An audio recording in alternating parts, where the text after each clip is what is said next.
tardes. Eu presentador non son presentadora. Chámame Ana Bullón, vou dar a conferencia despois e pedironme que presentase a Gonzalo Navaza, o cal é un tópico, pero realmente é un placer para min por varias razóns. Unha, pola amizade que nos une desde hai moitos anos, o cal non vai facer que sexa menos subjetiva a hora de presentalo. Amizade tamén proxectos en común, proxectos compartidos, que casi todos eles tiveron que ver ca onomástica realmente, cos apelidos, ca pertenza á Asociación Galega de Onomástica, que mencionou antes os Elois, e que vos animo a que miredes en internet que vai e que vos apuntedes tamén. Pero aparte, tamén polo meu coñecemento da obra científica sobre onomástica. É posible que moitos de vos o coñezades pois pola súa obra literaria, de poemas, de literatura, polas súas excelentes traduccións do francés ou do inglés, pero non é diso do que imos falar aquí. Imos falar de onomástica, e aí solamente quero, vou ser breve, solamente vou mencionar algunhas das súas obras máis importantes. A máis monumental que ele escribiu, sin dúbida, ha de ser a de fitotoponimia, que foi a súa tese de doutoramento. Nel recolleu a toponimia de orixe en nomes de plantas.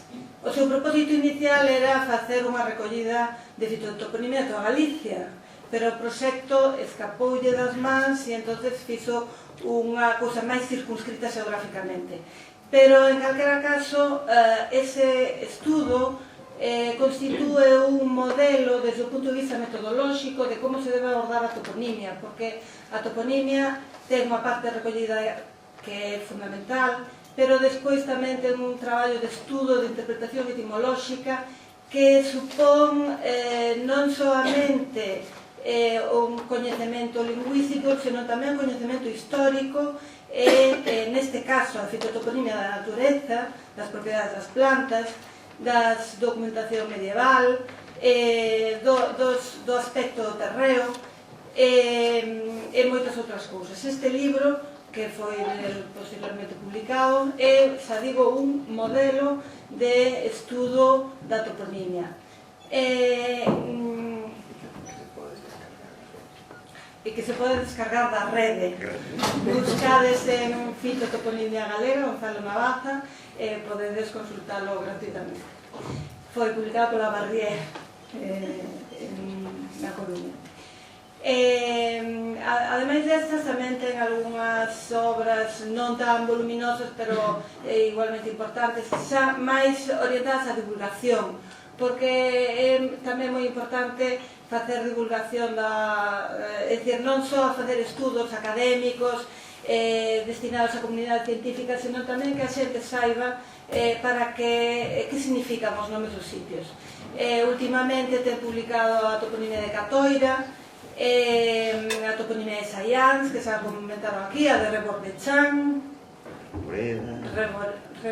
a de Reboreda e a de Rebordechan. Aparte diso, pois ten tamén publicados artigos científicos en moitas revistas internacionais, en colectáneas, congresos, etc. Por tanto, unha cousa moi importante que tamén quería comentar, que el forma parte da Comisión de Toponimia da Xunta de Galicia desde a súa creación, e como tal, pois, formou parte do equipo que se encargou de fixar a estandarización da toponimia que viu plasmada en unha publicación no ano 2003 no Nomenclator de Galicia. O labor destes expertos que traballaron na Comisión de Toponimia é inmensa, sendo como é un labor non rematado, porque el tamén pertence ao proxecto de Toponimia Galicia do que falaron antes aquí, que foi cerceado por este goberno, e por tanto aínda hai que seguir traballando nisto, pero eles sentaron as bases de como se debe facer a estandarización da toponimia. Unha vez que temos os materiais, como actuar con eles, cal debe ser a forma gráfica que lle corresponde en cada momento. Entón, eu creo que, sen exagerar, unha das persoas máis preparadas e que máis coñecemento ten da toponimia deste país. Bueno, nada máis, creo que con eso xa sobra.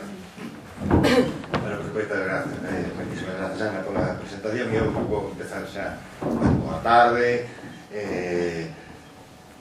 Quero reiterar as felicitacións que se deron as institucións que se comprometeron a poñer en marcha esta cousa, porque xa se falou da importancia que ten, pero quería insistir nun detalle acerca da cuestión económica que se dixo. Efectivamente, outros elementos do patrimonio requiren gasto para mantelos ou para... A toponimia pasa de todo o contrario. Canto máis se usa, máis fortaleza ten. É dicir, simplemente preservar esta parte do patrimonio responde a vontade dos responsables de decidir mantelo simplemente. Non require máis esforzo. É unha cuestión de vontade. De maneira que non hai excusas, pode haber excusas económicas para realizar traballos, pero ou tens a vontade de manter ese patrimonio ou non. Xa se dixo aquí, a verdade é que vou falar dunhas generalidades, trouxen aí unhas notas acerca do valor patrimonial de toponimia, cosas polo estilo, que logo unhas cosas máis genéricas, pero teño a sensación, porque sempre que teño que falar en público destas cosas, casi sempre digo as mesmas cousas, teño a sensación de que xa a todos os que estades aquí xa o dixen, de maneira que se alguén quere interromper para comentar calquera topónimo, para preguntar, pode facelo, e así seguramente pode ser un pouco máis entretida a cuestión. Pero quero insistir, antes de empezar, nesta cuestión do valor patrimonial da toponimia e na enorme riqueza que temos en Galicia. Díxose xa antes que é probable que sexamos, cada vez que coñezo outras latitudes, estou máis convencido de que seguramente non hai en todo o planeta un territorio dunha extensión máis ou menos relativa, como é o noso, de 30.000 km², con semellante riqueza toponímica. Cando se fala de riqueza, conxugase tres conceptos: o de número, que xa se falou aquí, o de variedade, porque hai outras zonas de moita densidade toponímica, pero o repertorio de topónimos que denominan os lugares é limitado, de maneira que se repiten con moitísima frecuencia. El número, variedade e antigüidade. Cando se fala pois eu creo que non hai, ou polo menos en Europa, hai áreas en Europa de moita densidade toponímica, ninguna de extensión do territorio. Cando se fala desta cuestión da riqueza, hai xente que chegou a elaborar unha fórmula para calcular, non é fácil calcular, reducir a números esta cuestión, entre outras cousas, porque a antigüidade dos topónimos non sempre é facilmente determinable.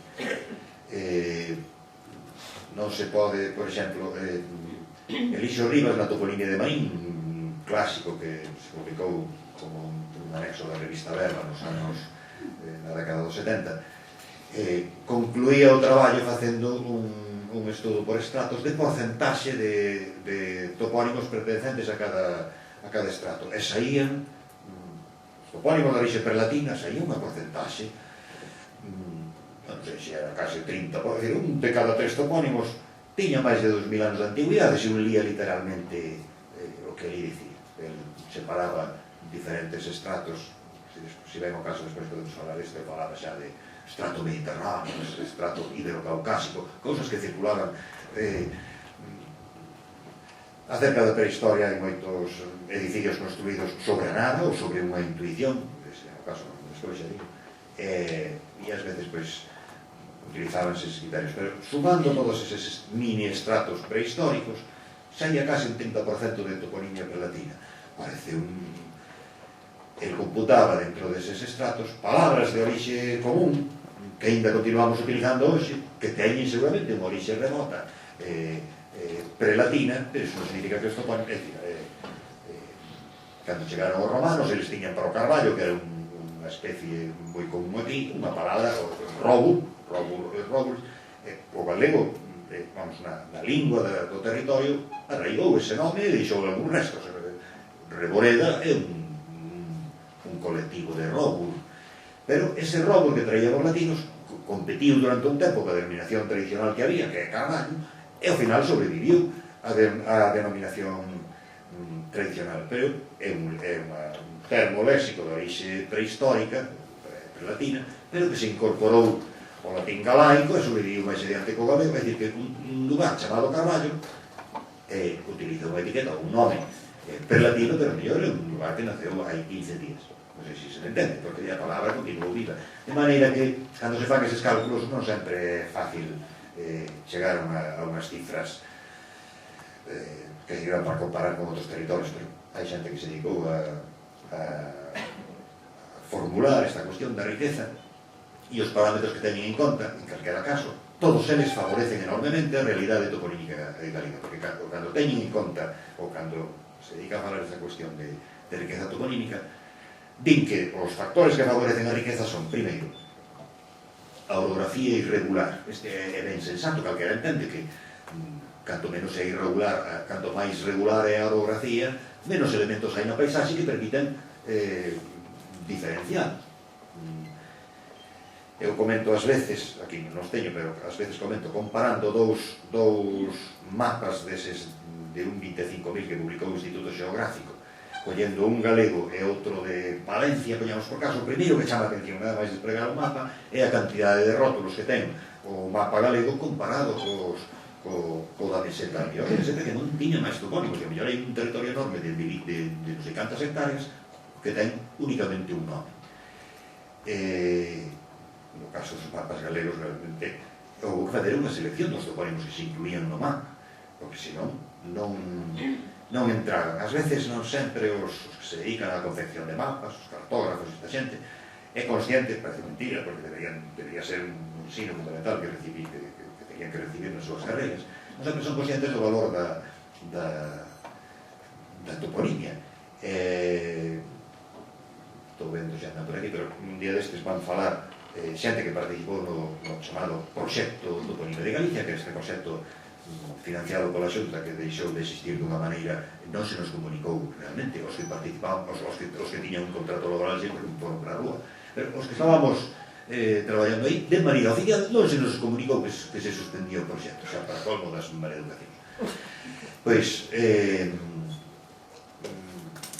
se ven o caso, ben Vicente, ou non sei quen máis ven falar deste asunto, que participaron aí como técnicos, ás veces a resposta dos confeccionarios de mapas tamén pasou con Roberto, non está Roberto, o de Oia, tamén lle pasou, a ele que lle dixeron, recolliche demasiado toponimia, non entra no mapa, disculpa que dicía, que non entra no mapa, que lle quedaba, pois se non entra no mapa, hai que fazer o mapa máis amplo, o que non ten sentido é un proxecto dedicado a recoller a toponimia, que ao final haxe que desperdiciar toponimos simplemente por problemas deste tipo. Volvo a empezar, e os factores que favorecen a riqueza, a orografía irregular.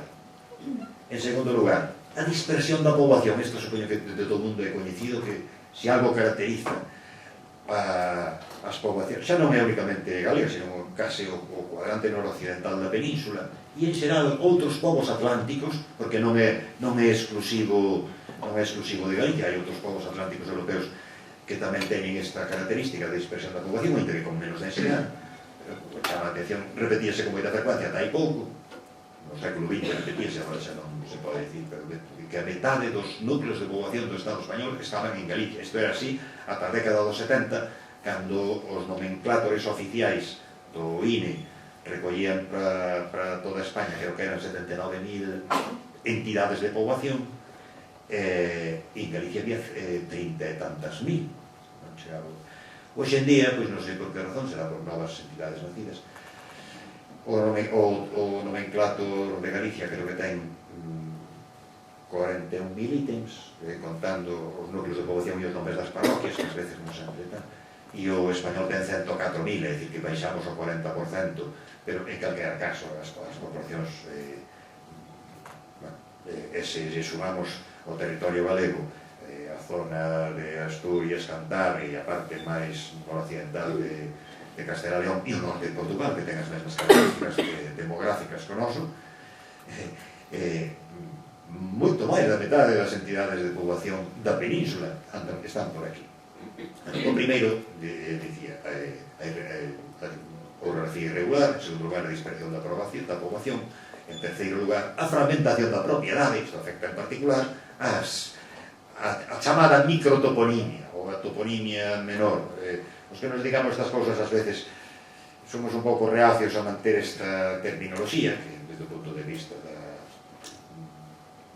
estrictamente taxonómica non é boa, é dicir, non é unha mala denominación no sentido, é útil. A xente di toponimia maior a dos núcleos de poboación e os grandes accidentes geográficos, e toponimia menor pois, a que non se corresponde con núcleos de poboación, nomes de paraxes, de camiños, de fontes, chámase ás veces así toponimia menor ou microtoponimia. Digo que desde o punto de vista do rigor terminolóxico non ten sentido clasificar os nomes, porque a toponimia é un xeito dos nomes, ou xa falaré destas, xa se entende, clasificar os nomes polo tamaño do designado.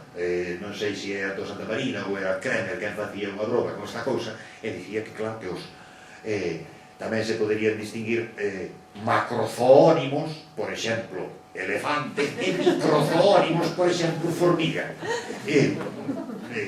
O nome da formiga e o nome do elefante para o lingüista deben estar no mesmo lugar independentemente, pero en calquera caso, como interveñen factores administrativos e factores legais, hai topónimos que teñen valor presenza legal, valor administrativo, hai outros que non o teñen, este tipo de cuestións interfiren moito na toponimia.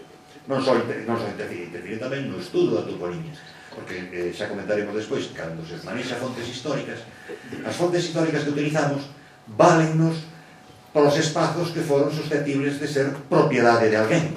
En cambio, os espazos comuns, é dicir, un traballa, este traballo recente, por exemplo, sobre a toponimia de Sallans, prácticamente todas as propiedades actuais, os microtopónimos actuais, estaban documentados desde hai 300, 400, 600 anos, sin problema, pero ao mellor non tiñamos documentación escrita dunha fonte onde se cruzan ali os camiños, que é unha fonte pública e é coñecida porque non era propiedade de ninguén.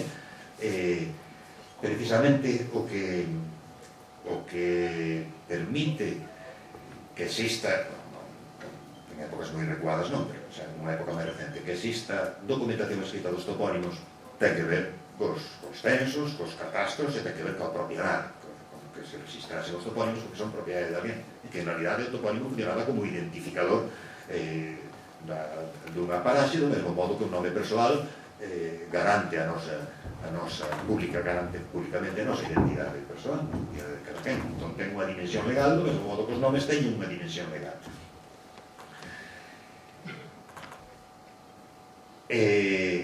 A orografía irregular, a dispersión da poboación, a fragmentación da propiedade e, en cuarto lugar, un factor que tamén condiciona moito, a permanencia continuada dos poboadores no mesmo territorio.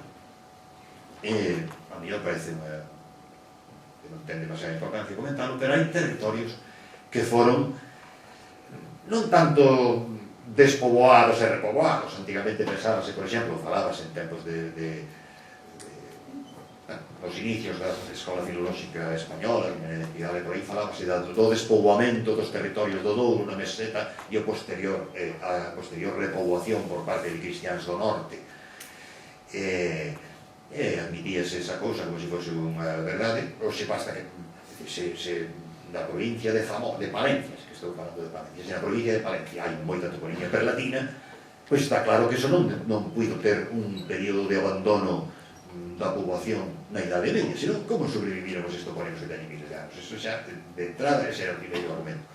Pero sí que hai territorios que foron rebautizados, por decirlo así, non que fosen despoboados, que foron ocupados por outras xentes.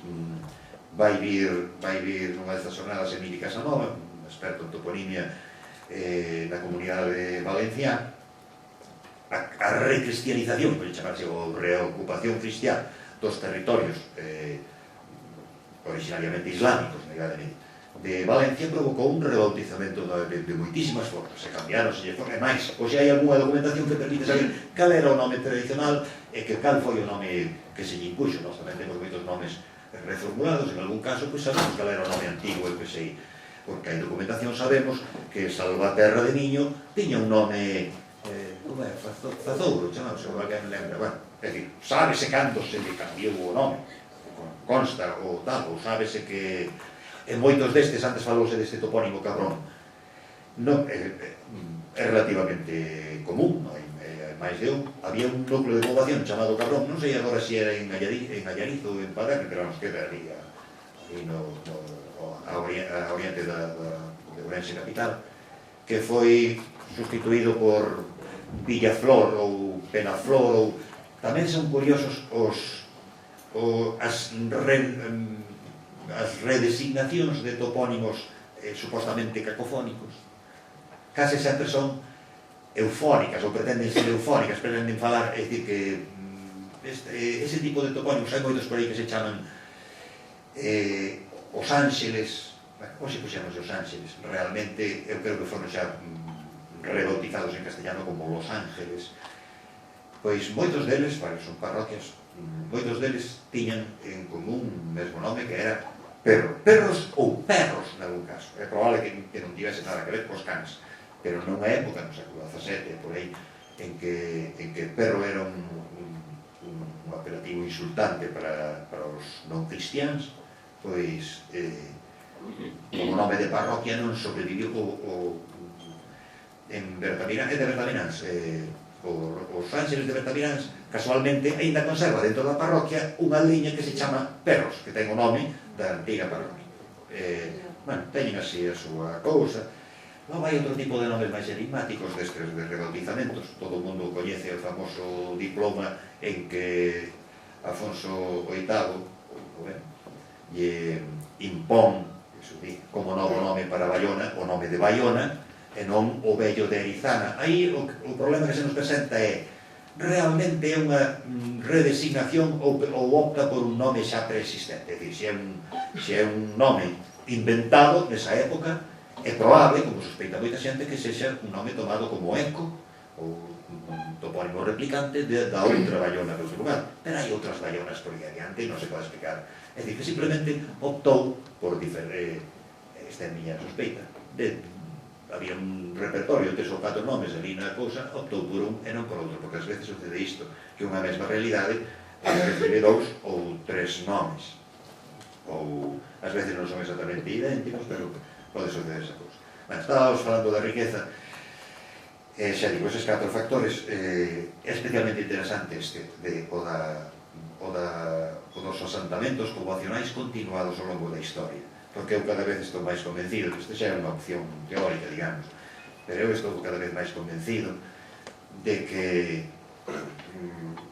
os galegos de hoxe son herdeiros directos dos galegos que había aquí. Hai 2000 e hai 4000 anos. Hai unha visión fantástica da historia, ou había unha visión fantástica da historia no século XIX, bueno, no século XIX, antes do século XIX, pero sobreviviu despois mesmo nos libros de texto, que parecía que había un continuo torceo de xente de aquí para lá, por todas partes, e eu imaginaba, a veces teño esa fantasía, eu imaginaba un troglodita, porque eran os homens das cavernas, eu imaginaba un troglodita na praia de Alcabre, escollo a praia de Alcabre, que é un topónimo claramente prehistórico.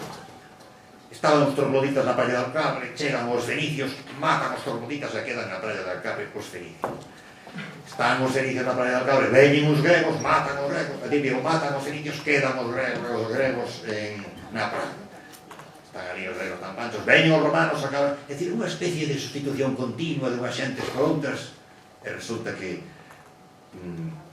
non sei se a xente ten noticia deses restos humanos que apareceron enterrados na turba en Escocia, hai, creo que foi no ano 98, a análise xenética de uns restos humanos antiquísimos de miles de anos. Resulta que era parente directo, se decía a prensa, non sei como este tipo de informacións a prensa acaba deformando, eran parentes directos do tipo que tiña a taberna hoxe en día, era un antepasado por liña. É dicir, que a semellanza xenética, pero está pasando con moitos outros, a prehistoria e a paleolingüística, porque moitas clasificacións que se fan da prehistoria desde hoxe parten de nocións emitidas polos lingüistas. A propia idea das invasións indoeuropeas é un concepto que argallaron os lingüistas para explicar como é posible que se parezan as conxugacións do grego e do latín clásico con unha lingua que descubren os europeos nas colonias da India e por lá. O sánscrito, de repente, ven que hai un sistema verbal, un léxico moi semellante, e como se explica? Pois acaban inventando unhas invasións de un pobo superior aos demais. Como sabedes, este invento derivou nalgúns territorios, claro, unha ideoloxía moi particular, porque o fundamento teórico do nazismo, en boa medida, ten que ver coa invención das invasións indoeuropeas. Como chegaron a esa conclusión? Porque o único modelo que se tiña no mundo de linguas emparentadas entre sí, ou máis ben, imos chamar de familias de linguas, existía un parentesco entre esas linguas porque a propia palabra familia non é inocente de todo, pero porque esas propias familias descendían de uns proxenitores comuns. O único modelo que se tiña era o latín. Sabíase que houbera o latín, sabíase que hai linguas que derivaban do latín.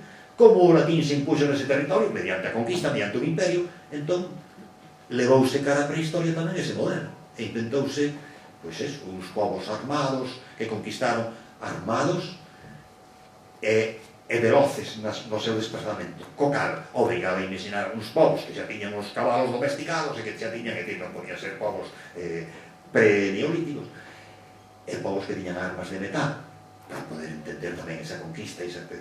O problema era si realmente se estenderan as linguas por unha conquista ou non, pero dábano por suposto porque o único modelo que había era o de Imperio Latino. E así se construiu ese modelo indoeuropeístico, formulado por os lingüistas. Os palilingüistas, os lingüistas da antigüidade. E moitos prehistoriadores aceptaron ese modelo que lle ofreceron os lingüistas, pero era un modelo construído, se vos digo, mediante, a partir da analoxía co latín e o imperio do latín. Como se explica que en guaraní lle chamen igua ou icua de formas antigas a auga, que parece case un parente de aqua directamente, ou como se explica, bueno, hai cosas destas de Fontanique ou aqueles de os extraterrestres e non sei que, pero hai moitas cosas que teñen que ver cas linguas xa do planeta e a propia linguaxe que non se coñecen. Entre outras cosas non se coñecen porque os lingüistas, por unha especie de decreto no século XIX, decidiron que o tema da orixe das linguas era mellor non tocalo porque era un tema ao que nunca se chegaría a ninguna conclusión. E realmente, por exemplo, hai unha Sociedade de Lingüística de París no século XIX prohibiu expresamente, ou decretou que non era científico, ocuparse da orixe da linguaxe e das linguas, da orixe remota de todas as linguas. E así se tipo esa cousa acabada como... É dicir, non se pode saber porque é imposible. E a aparición dunha nova ciencia, coa que non contaban nin os prehistoriadores, nin os paleolingüistas, que é a xenética de poboacións, a xenética en xeral, está dando informacións. Nós estamos agora ainda, por decirlo así, na prehistoria dos resultados ou das aplicacións da xenética para o estudo da prehistoria. Estamos ainda nos inicios, pero poderán saberse moitas máis cousas, porque a realidade conserva na súa propia estructura a memoria do pasado. Pois este mesmo símil podes aplicar a toponimia. A toponimia é a memoria que a paisaxe ten de si mesma, ou por decirlo así, é a parte da memoria que a paisaxe contén do seu pasado. De maneira que, independentemente de todas outras cuestións de que falamos aquí, a toponimia ten un valor enorme para a reconstrucción da historia local. Xa falo da historia local porque, ás veces, aquí os meus traballos de carácter local, sobre Sallans ou sobre isto, van orientados nese sentido. O que pretendo é demostrar que onde sobreviven topónimos, sobreviven marcas da historia, e tirando polo fío dos topónimos un reconstrúe a historia. E máis, é que se perdesen os topónimos, teríamos un repertorio de nomes, non sabemos que sin saber a que se refiren, é dicir, territorio amnésico, que non recorda, é como se non tivese pasado. Pois, todo territorio ten ten historia, naturalmente, especialmente aquí en Galicia, onde hai unha humanización da paisaxe intensa e moi durable ao longo do tempo. A toponimia é a vía común para entrar nesa humanización. Fala humanización porque ten que ver, está claro, ca presenza humana nos territorios. Ás veces o comportamento destas autoridades, eu felicito os concellos de Pontevedra, de Vigo, de Gondomar ao Instituto de Estos Miñoranos, porque conseguiu que un concello como de Gondomar crease unha comisión de toponimia local, que eu non sei se agora ten vixencia esa especie de comisión de toponimia, pero chegou a reunirse unha comisión de toponimia, tomáronse decisións por puro azar no goberno autonómico galego, non sei se por puro azar ou por vontade política de, pois hai que atribuirlo a alguén, a Xosé Luis Barreiro. Decretouse que a competencia administrativa en materia de toponimia fose o goberno autónomo, a Xunta de Galicia.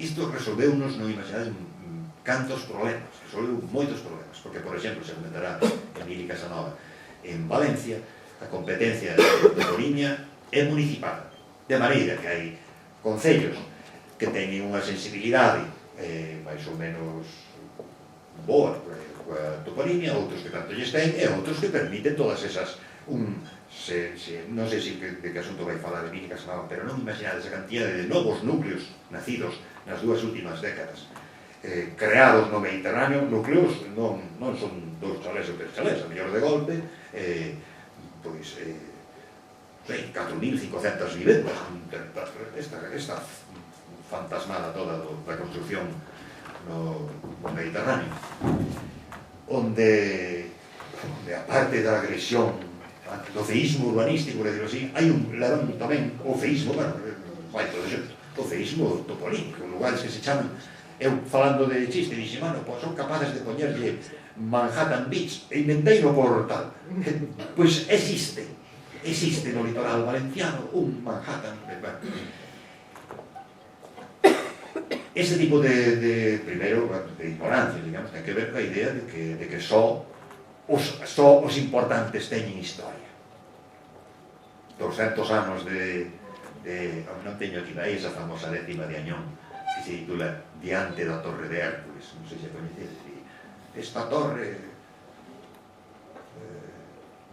hai indicios de que é obra dos romanos, tamén non sei que danos de que é obra dos finicios, e outro, sodes na historia profanos e en tal, e en opinar moi lixeiros, non foron os romanos, nin os tal, pois que foron os canteiros. A idea de que a historia, ainda hai outro poema máis célebre de Bertolt Brecht que se titula Preguntas dun obreiro diante dun libro, non sei se soa unha lectura obrigada, unha adquisición de conciencia social, que empezaba dicindo as grandes murallas da China, quen os levantou? Foi o emperador que as súas menciñas habituadas a tocar... Non, quen as pirámides, quen as levantou? A xente ten historia, todo o mundo ten historia, por moi humilde que sexa, e as aldeas, por moi humilde que sexa, teñen historia.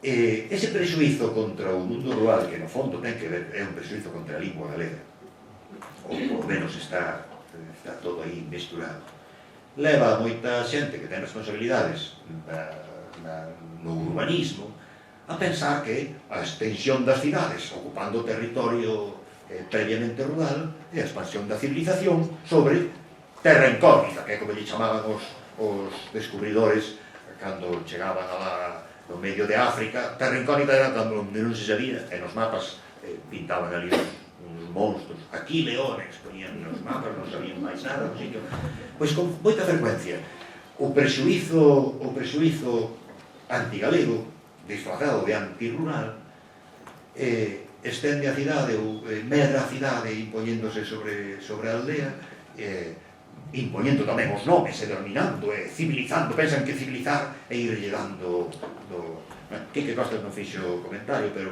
houve aí unha famosa polémica hai uns anos acerca dos nomes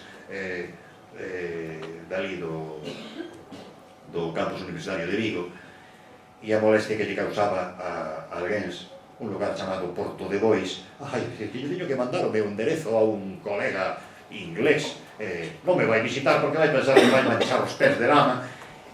Eso só se explica, vai manchar os pés de lama se lle mandamos nós unha carta. Esperemos que ese colega inglés non sexa de Oxford, porque Oxford é o que significa ponto de bois. Todas as sociedades foron sociedades agrícolas e rurais no pasado. Cando unha sociedade urbana, bueno, realmente urbana, sabedes que por primeira vez na historia hai máis galegos urbanos que en hábitat rural desde hai poucos anos. Cando a sociedade urbana despreza o rural, é un problema da sociedade urbana, non é un problema do rural, iso é evidente, son presuizos. Bueno, todo esta era unha introducción que xa consumiu demasiado tempo, de maneira que vou empezar a ir ao gran, porque quería falar de cousas concretas, pero bueno, quero falar da riqueza toponímica. É igual, porque eu creo que xa a xente vai falar despois de cousas máis concretas, pero cousas que non sempre, das que non sempre, bueno, a xogo do miña patrimonio se falamos, do miña cultura. Interesa de memoria compartida porque un coñecido noso que se dedica a onomástica e é director un coñecido noso, digo, de Anabel Boidón que dirixe en Italia unha revista que se chama Revista Italiana da Onomástica, tamén escribe novelas policiais, e como coñece o valor canto teñen os nomes de índices sociolóxicos, os criminais e os marginais, a mala xente das súas novelas ten nomes que non responden ao repertorio tradicional. Ás veces teñen nomes tomados da tradición anglosaxona e estas cosas. Esa crise da onomástica, dos repertorios tradicionais da onomástica,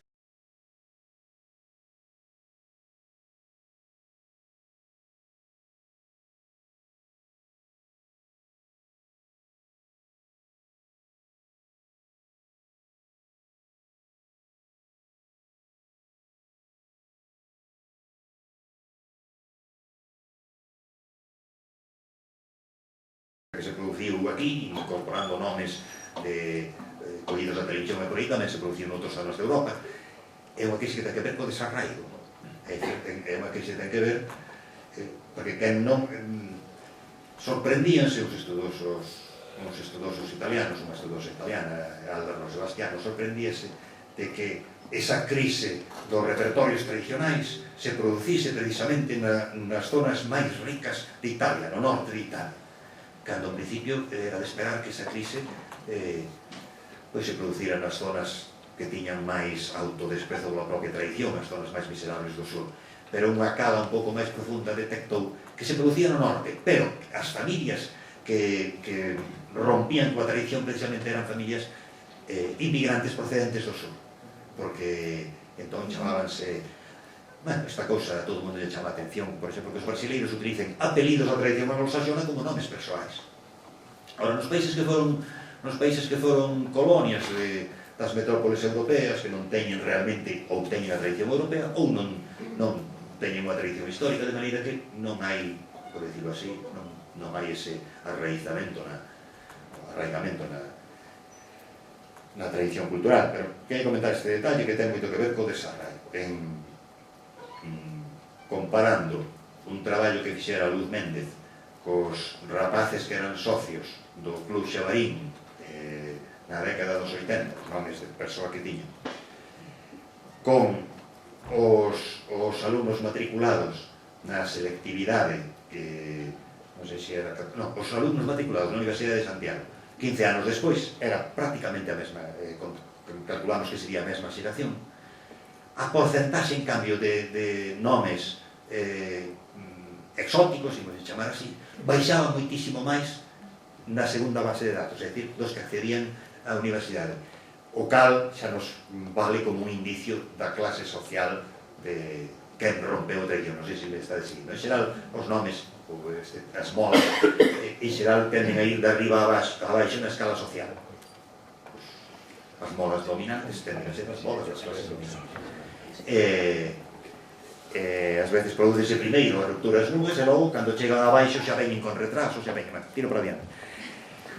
A cuestión de toponimia e lingua, mesmo para os máis pesimistas acerca da vitalidade do galego, estaría ben recordarles que hai todo un manto lingüístico pegado á superficie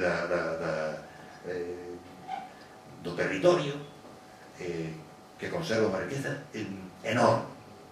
Para poder entender a toponimia hai que coñecer a lingua, pero non só a lingua actual, senón os outros usos. As motivacións que producen un topónimo, que dan lugar a un topónimo, son relativamente limitadas. Os nomes que para escoller son moitos, pero as motivacións son máis ben poucas, de maneira que entre se nós buscamos coruxo nun dicionario virá o nome do peixe, non creo que veña outro, pero é absolutamente insólito que un nome dun peixe dea nome a un territorio, un núcleo de poboación ou a parroquia, de maneira que hai que pensar noutros posibles significados desa forma. Toponimia paisaxe, a toponimia humaniza a paisaxe, pero bueno, xa non me está unha queixa contra os xa dixo os Elois, pero é curioso que mesmo xente preocupada polo patrimonio non sempre hai unha conciencia do valor patrimonial da toponimia. Se un colle a denominación oficial de algúns restos arqueolóxicos por aí e tal, o tal dolmen de Axeitos, un vai ali e resulta que se chama Arquiña do Sumouro, como alguén coñece, non se chama o dolmen de Axeitos, o de Don Bate resulta que tampouco, o famoso dolmen de Tordolla que tamén se chama Arca de, ademais non sei se xa nin é de Tordolla, é de Cabaleiros, que se chama o sitio do Estado. É moi habitual que, anoto aquí dos castros, isto teria que confirmar, xa hai alguén da zona, parece ser que o castro de Troña, ese nome de Troña, confirmáchelo ti. Existe realmente o nome de Troña. Pero ali ninguén lle chamaba de Troña nin nada, é dicir, é un etiquetado do arqueólogo, bueno, pois eso me refería. Antes de dar unha noticia, ou antes de catalogar un resto arqueolóxico, pois non custaba nada preguntarlle por ali aos vecinos como se chama o lugar, e non andalos, porque tamén, é dicir, xente que ás veces é sensible con unha parte do patrimonio, logo hai outras que tanto lle pen. O que sí que se está producindo por primeira vez agora é unha perda gravísima da transmisión. Non teño aquí algúns xa os viron, entón xa non ando sempre, pero fixemos unhas cavas, fixen con algúns alumnos, que non sei se non andará alguén por aquí, con uns alumnos collemos un territorio, definimos un territorio, 1 km cuadrado, un pouco máis, en 6 ou 7 lugares, e na xente que vivía nas inmediacións, pedimos que nos identificase topónimos dentro dese territorio acoutado, 1 km cuadrado, un pouco máis, onde os vellos da casa, contábamos por casas dividindo, por un lado, os vellos, os avós, ou xente de máis de 60 anos, creo que fora, logo outro entre 35 e 60, e logo os de 30 a 60, e logo os de 30 para baixo, onde a mellor os vellos recoñecían nese ámbito 18 ou 19 lugares, ou 20 ou 30, singularizados polo seu nome, o matrimonio, é dicir, os fillos destes, tiñan 10 ou 12, casi un tercio perdido, e o gravísimo xa era nas últimas xeracións, que ás veces tiñan unha soa denominación para todo ese territorio, pero ni siquiera era unha denominación tradicional. Os que lembren terme visto estas cousas, que se poño ali eu, uns gráficos de barras, pero xa se entende así, pois lembrarán aquel que era detrás da Citroën, como lle chamaba, é dicir, ni siquiera era un topónimo. A xente nova chamaba todo o conxunto onde os outros tiñan o mellor 40 nomes para distinguiros, para eles era todo detrás da Renault. E o da función e conservación é o que dixen antes. A diferencia de calquera outro elemento do patrimonio, a toponimia consérvase facendo que cumpra a función que sempre tivo, que é a de denominar o lugar. É dicir, é simplemente vontade. Como se chama este sitio? Como se chama sempre. E non andar dándolle voltas a ver como bautizamos. A verdade é que non é difícil convencer a xente destas cousas. Asustados no Valmiñor pola aparición de urbanizacións con nomes fantasiosos, as Garzas, os Elois, o Puente Romano, ao lado dunha ponte que nin é romana, nin é nada. Era un problema, constituían un problema estas urbanizacións, porque xa dixen antes, a efectos legais, quen ten competencia sobre os núcleos de poboación é a Xunta de Galicia. Pero os concellos teñen competencia sobre as vías intraurbanas e o que sería a toponimia, chamémoslle toponimia menor, é dicir, outros paraxes. O problema é que cando un promotor inmobiliario iniciaba o proceso para construir unha urbanización, habitaba no concello, iniciaba non sei que, logo estaban as casas construídas, logo chegaban os seus habitadores e tal, cando iso chegaba a Xunta, xa como núcleo de poboación novo, a Xunta ou o INE, é dicir, porque os concellos teñen a obligación de notificar que existe un novo núcleo de poboación, pois o mellor xa levaba 10 anos construído, consolidado, cos seus habitantes, xa non era cosa, non había maneira de intentar parar esa nova realidade urbanística. De todos é coñecido, por exemplo, o problema que houbo aí na costa de Castrelos, co famoso Pericoto. Todo o mundo coñecía o Pericoto, mentre había o problema. Unha vez que se concedeu a licencia de iniciar as obras, pasou a chamarse la colina de Castrelos. Pero logo, unha vez instalada había xente, e así, pero isto pasa así con moitos. Eu lembro, hai cousa de, tal vez, 25 anos, cando o Alcampo da Avenida de Madrid, chámenlle así, solicitar o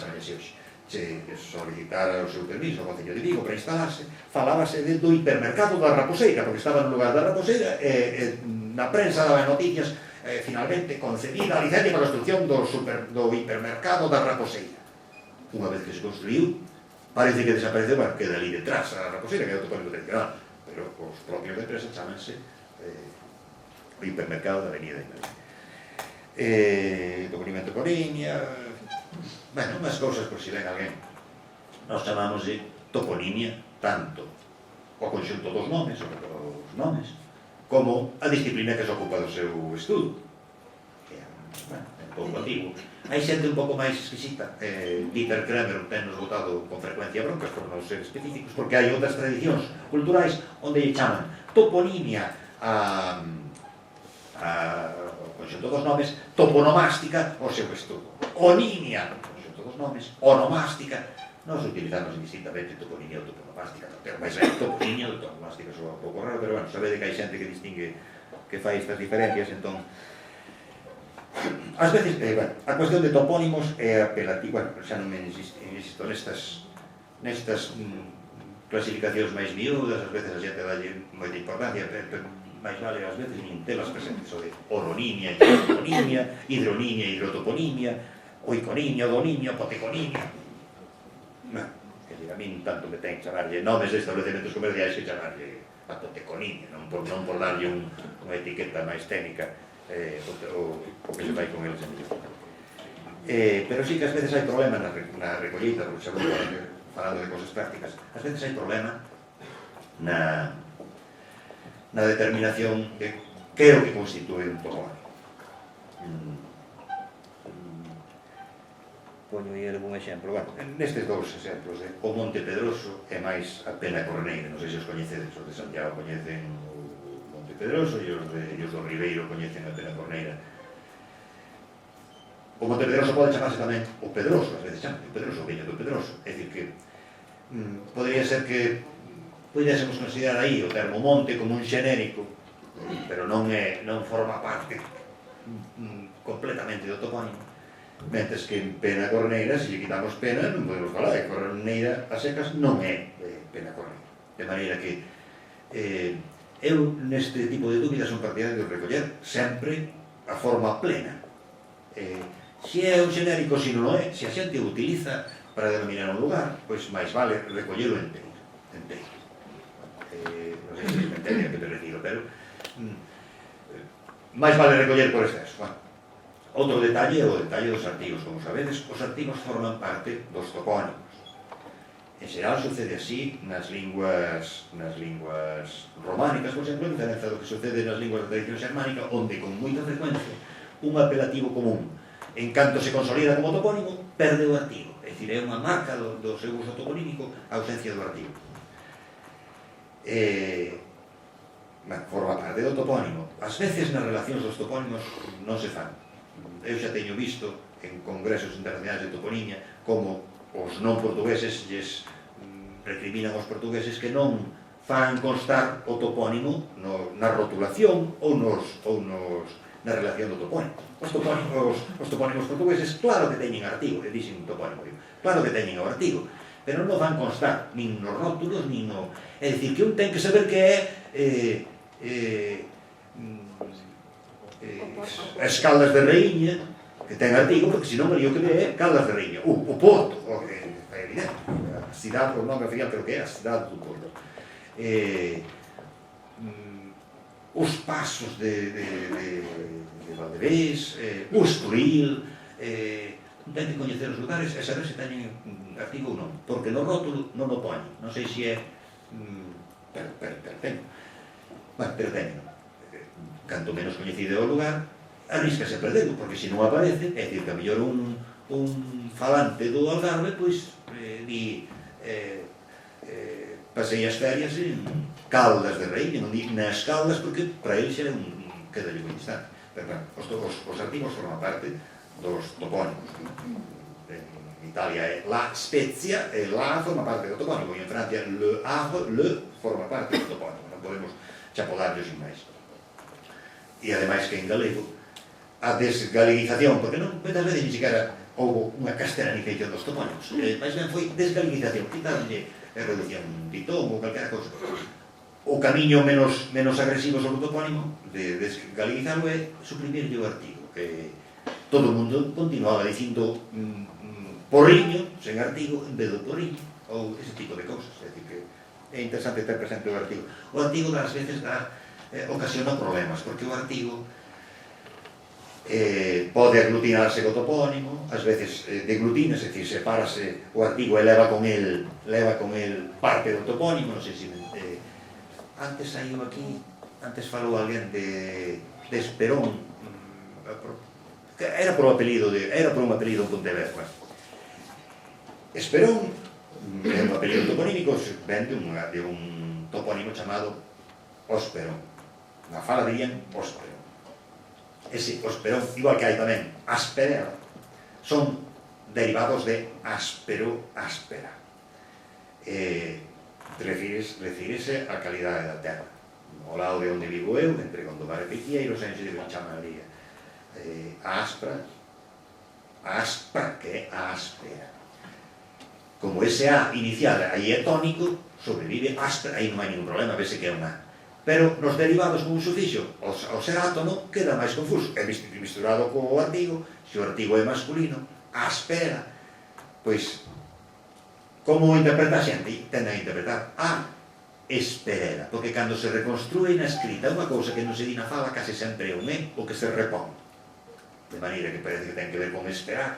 Hai outra famosa ponte Esperela tamén no Ribeiro, e ten que ver con áspera. E ese Esperón, como apelido, é un topónimo o Asperón, pero na fala dice Osperón, o e A. E entón tenden a interpretar que hai un E que non se pronuncia, pero que o había. Non sei se se me entendeu. Ás veces, cando se presentan estes casos que un non sabe, xa cousas prácticas de traballo de campo, se un non sabe como escribir un topónimo, primeiro, sempre todo xunto. Cando fragmentar supón interpretar, pois recollelo todo xunto. É mellor non interpretar o topónimo, recollelo que di a xente. Xa, esa é a primeira cousa. Que ás veces... Bueno, estaba pensando eu agora nun topónimo coñecido na Coruña, que era a Ceadama. A Ceadama escribiron mal durante un tempo, asociaban ao castelán, pero escribían Hacia Dama. Como ademais ali cerca hai outro lugar que se chama Hombre, que eu xa teño visto os dous rótulos, un Hacia Dama e Hombre, por un lado e por outro. Como se viu que eso era unha atrapallada, pois non sei quen, bueno, sí sei quen, pero un xeógrafo do século XX dixo, non será, porque hai moitos topónimos galegos que teñen esa última parte má, como Matamá, ou como... non será máis ben hacia da má, pero dixo, como unha hipótese. A xente é moi aficionada, esta é outra cosa que tamén eu acostumo repetir. Canto máis peregrina é a explicación dun topónimo, máis se difunde, a xente encanta as rarezas. O topónimo Mesón do Vento, este outro exemplo tamén saco como recuerdo. O topónimo Mesón do Vento, basta comparar ali na área de servicio da autostrada para ver o que sopra ali o aire, que ten que vir do vento meteorolóxico. Nunha nota a pé de páxina de un estudo do profesor Joseph Maria Pil, que non sabía que a forma común do galego para o nome Benedictus, latino Benedictus, é vieito e non vento. Daba nunha noticia, por se acaso ese vento non será do nome Benedictus, pero despois co tempo xa se decatou de que non, pero ainda así hoxe continúan habendo resabiados que lle van corrixir o V de vento e poñenlle un B porque lle soa máis, non sei. En caso de dúbida, mellor non galeguizar demais o topónimo, porque esperanse lugares, vamos, non interpretar e menos hipergaleguizar. Hai que respetar a morfoloxía local. Que quere dicir respetar a morfoloxía local? Por exemplo, a normalización lingüística do Concello de Tui, que fixe un traballo encomiable semellante ao que se fixe en Pontevedra, os rótulos en Tui, non sei se a xente lembra, teñen ás veces rúa de non sei que antes, rúa de non sei canto antes, e ás veces figuran é un traballo moi ben feito, pero ás veces someteu o estándar formas, a famosa corredera de Tui, a rúa principal, que aparece na documentación unha e outra vez como corredoura, porque corredoura é a forma propia do galego tudense, igual que en Portugal, é dicir, o galego común diría corredoira, pero aquí é corredoura. Pois restauraron o nome no estándar galego a rúa principal de Tui na forma corredoira. Eu creo que aí ese é un exceso de regularización. O castro celta de San Cibrao de Las é San Cibrao de Las, porque ali en Celle e en Baside a xente di Cibrao e di Chao. Pois os arqueólogos gustalle máis o Cibrán, pero que é un topónimo, non falan do santo. O nome estándar do santo será Cibrán, pero ali é San Cibrao de Las. Bueno, e falando dos santos, outra cousa que está afecta a toponina maior, non tanto a menor. Hai nomes de santos que constituen axiónimos. Un lugar chamado San Xurxo, chamase San Xurxo, pois porque está. Hai outros nomes de santos que son simplemente advocacións. Cando se di... que sei... San Miguel de Olla. Bueno, San Miguel de Olla, ese San Miguel é un axiónimo. E a xente vai de San Miguel ou ven de San Miguel. Pero en cambio, cando se di... Beade Santo Estevo, o Santo Estevo en Beade é simplemente a advocación, non forma parte do pero está ben ter clara esa diferenza. No nomenclato están ordenados alfabéticamente cando o nome do santo forma parte do topónimo, pois figura así. De maneira que con moita frecuencia hai parroquias contiguas que se diferencian na advocación, pois realmente non só se diferencian na advocación, diferenciase tamén no nome. Venme agora a cabeza unha de Santiago que é Santa María e máis Santa Cristina de Fecha, que é de onde é Xermán García Cancela, o técnico da Xunta, o responsable do proceso de toponimia cando funcionaba, comunicoume que están pensando na posibilidade de poñelo en marcha outra vez. Bueno, pois, cando se di Fecha Secas é unha das parroquias e a outra denomínase co axe topónimo, Santa Cristina de Fecha. Isto sucede así case sempre. A xente usaba un apelido para cando dúas formas eran homónimas. Parece un pouco infantil algunha obsesión que ten alguén contra os nomes de santos. Dixen as historias así, pero eu viaxando de la Liga a Santiago, cada vez que pasaba por ali en Balboa, bueno, na Ulla, había ali un San Pedro de non sei que, sempre aparecía, tachaban o San Pedro, e eu cheguei a pensar que será porque non se dicía, non, é que lle molestaba o santo, pois que se, pois temos a creación onomástica, a creación, é dicir, a forma onomástica creada polos galegos, que máis éxito tivo en todo o planeta, que máis se estendeu, é o nome de Santiago. Pensar que, bueno, que está ben, na linguaxe poética está ben chamarlle Compostela, pero o nome formas castelanizadas e anómalas. A castelanización ou a descastelanización é unha cousa máis recente do que nos queda, moito máis recente. É dicir, cando manexamos documentación escrita, ás veces atopamos formas castelanizadas ao libros desde o século XVI, pero moitas desas formas non tiñan uso máis que na lingua escrita. Nas memorias do cardeal Jerónimo de Loyo leva esa práctica de castelanizar os topónimos ata formas. Aparece Santa Eulalia de Buero para Santa Valla de Boiro.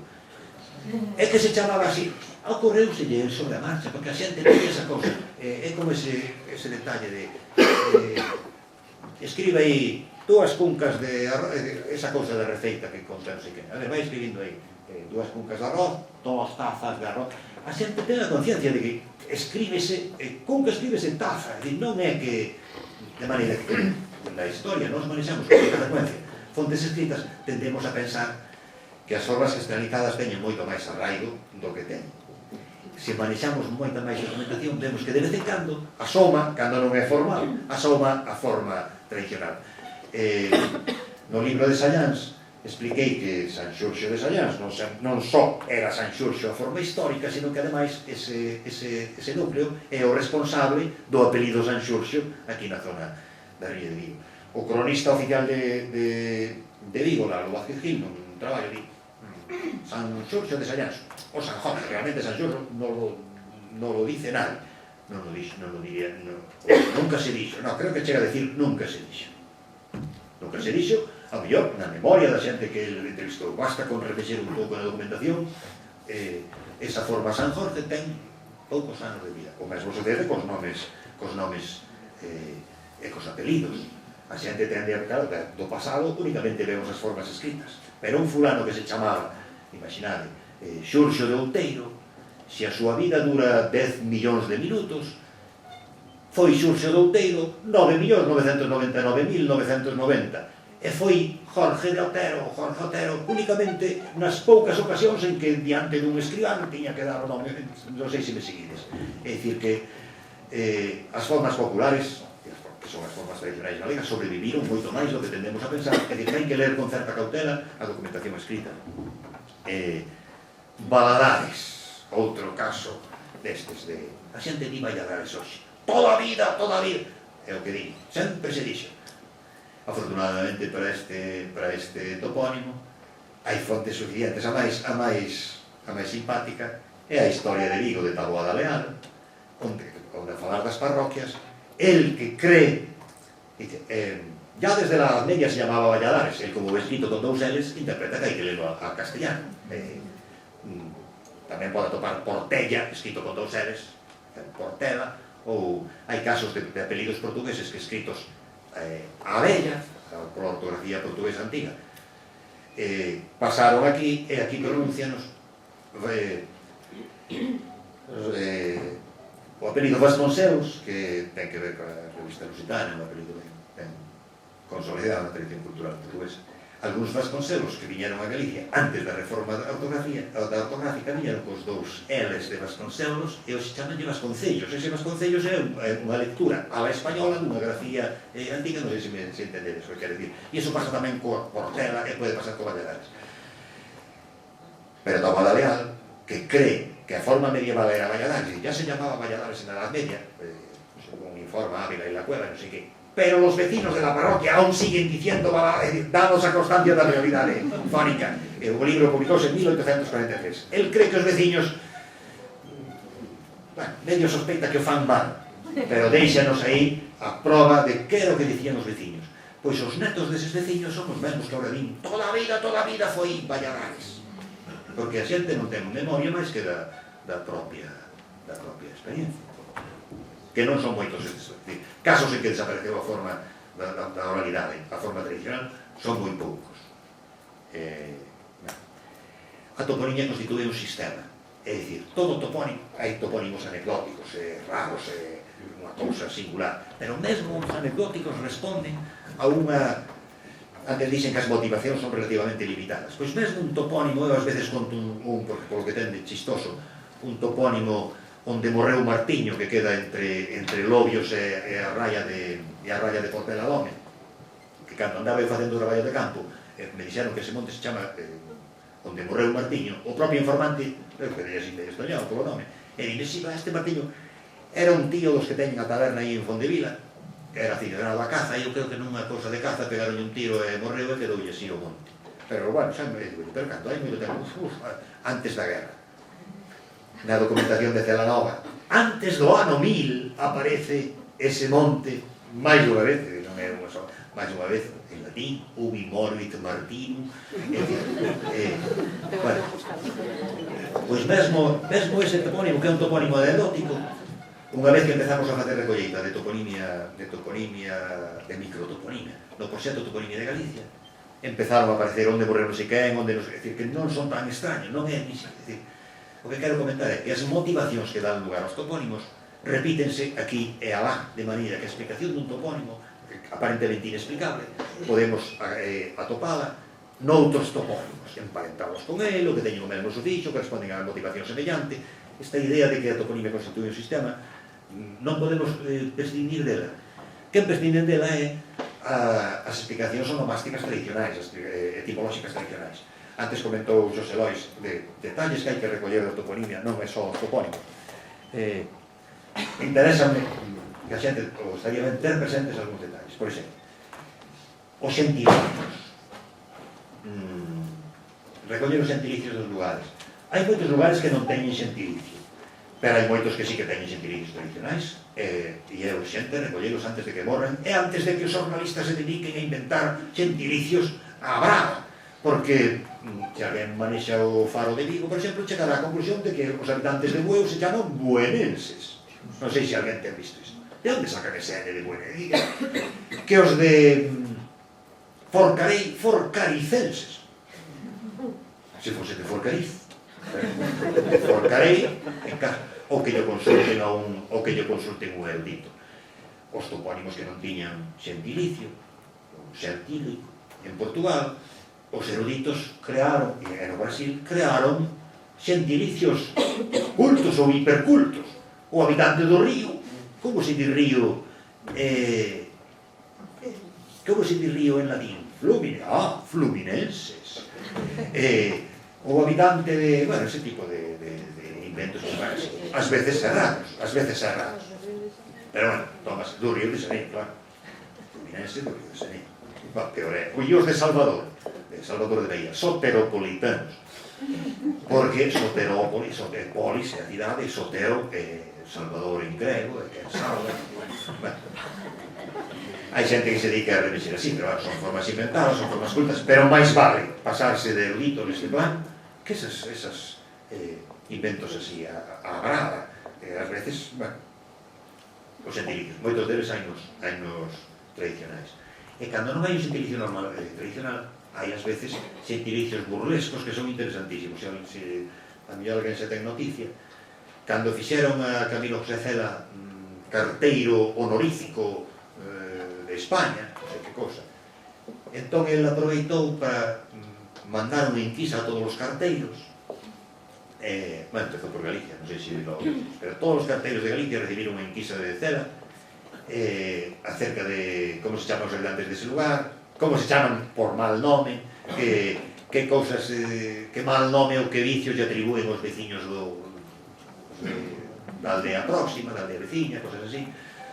Todo ese material está digitalizado, ou parte dese material está digitalizado nas páxinas do Instituto da Lingua Galega, podedes consultalo, pois habería que completar ese tipo de cousas, que hai moita información que vai desaparecer se non se reforma. As etimologías populares son interesantísimas como mostras da literatura oral tradicional. As chamadas etimologías populares, por lo xeral, responden todas tamén ao mesmo procedimento, que é o procedimento da arte etimolóxica, antes de que a etimología fose unha ciencia. A ciencia etimolóxica o trata de buscar cal é a orixe e a evolución da forma e o significado dunha palabra. Pero a arte etimolóxica era unha arte, era unha disciplina do enxeño que consistía en buscar que esconden as palabras, que revela a íntima esencia da realidade que designa. E como se fai para facelo? Pois, cando a palabra é opaca, partes en pedacillos e atribúese a cada pedazo un significado. Entón, Castro Calderas, pois imaginan esa escena, porque ás veces imagínase a escena fundacional, que tamén ten un elemento de creación, é literatura popular. A escena fundacional, viña un día Xulio César, ou quen fora, Bueno, a de Castro Calderas, pois ven un día un fulano a pedirlle a man dunha das fillas do conde de Lemos, pero como conde de Lemos, o fulano chamábase Castro. Como conde de Lemos tiña máis de unha, pois respondelle Castro Calderas. Non, destas hai moitas, aquí en Nigrán tamén contan, por eso chaman Nigrán, porque houve un tempo que viera unha mala colleita, chovía tanto, ou chovía tan pouco, que non quedou ni gran. Normalmente funcionan así. Normalmente tamén anda o castelán polo medio. O castelán, o que se nos dá un indicio de cando naceron esas lendas, pois, en época relativamente recente, a partir do século XVI, cando se poñen de moda as executorias de nobreza, e os xeneralistas e heraldistas. Na primeira páxina do onomástico etimolóxico da lengua gallega de Sarmiento, explica cales son as motivacións que levaron a escribir ese libro. Creo que a primeira motivación é desenmascarar a esos impostores e mentirosos, de que chaman, de heraldistas e genealogistas, que se dedicaban a facer etimologías así deste. Facían xeroglíficos, a xente coñece, non? Como é o escudo de Sevilla, ten un pon, nodo, pon, no, do é unha especie de oito deitado, ese oito deitado é unha madeixa, madeja. Bueno, non me ha dejado, pretende, non me ha dejado, non, madeja, do. Así é como funcionaba esta etimoloxía dos heraldistas e xenealogistas. Facían xeroglíficos. Moitos destes pasaron a tradición xenealóxica, están nos brazóns. Eu sempre, é fácil buscar en internet, como é o escudo familiar dos Bolaño. De onde vem o apelido Bolaño? Bol de bolo e año. Entón, o apelido Bolaño ten na parte de arriba unha peza de pan e na parte de abaixo unha ovelliña. O bolo é máis o año. E ademais, esa explicación ademais levou a crear unha lenda originaria de o pai dos Bolaños, o Bolaño originario, que durante un asedio na cidade de Lugo, porque a zona de Lugo o seu foco originario, pois eles valían as murallas, durante un asedio a Lugo, eles dentro sitiados, para demostrar que lles sobraban víveres, botaronlle unha peza de pan e máis un año aos sitiadores, e aí lles quedou todo ese tipo de fantasías. Diga, nos parecen os primeiros, en mi gracia, habería que recollelas fora dun libriño que publicou xa hai moito Xosé María Álvarez Vázquez, co pseudónimo de Celso de Bayón, titulado Os Nomes da Terra, que é unha recolleita de etimoloxías populares desta, e ninguén máis se ocupou de recollelas. De paso que un fai un traballo de campo, non está mal preguntarle a xente